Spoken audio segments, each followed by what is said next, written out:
Saudaraku, harga emas di Takengon, Aceh Tengah tetap stabil pada Senin 5 Mei 2025 setelah mengalami penurunan dalam beberapa hari terakhir. Kondisi ini masih memicu gelombang masyarakat yang menjual emas, terutama perhiasan lama yang sudah lama disimpan.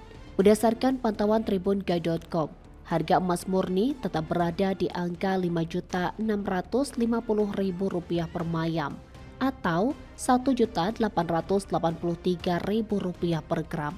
Sementara itu, untuk emas London atau emas 22 karat tetap berada di angka Rp1.560.000 per gram, sama seperti harga pada Minggu 4 Mei 2025. Ini merupakan bertahannya harga setelah sebelumnya mengalami penurunan dari harga Rp1.600.000 per gram pada Selasa 29 April 2025.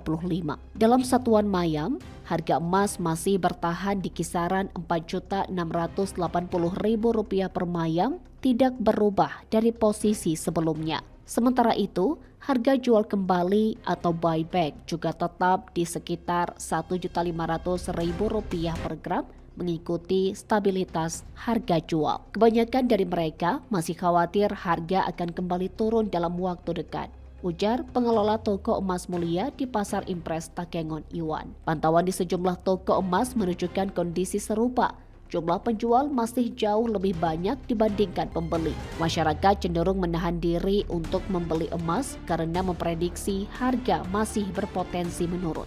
Para pedagang memperkirakan stabilitas harga ini hanya bersifat sementara dan masih memantau perkembangan ekonomi global, terutama terkait meredanya ketegangan perang dagang antara China dan Amerika Serikat yang mempengaruhi kondisi pasar emas. Meski demikian, para pengamat ekonomi tetap menyarankan agar masyarakat tidak terburu-buru menjual emas dan sebaiknya menunggu hingga situasi pasar lebih stabil. Dari Aceh Tengah, Alga Mahati Ara, Tribun Gayo.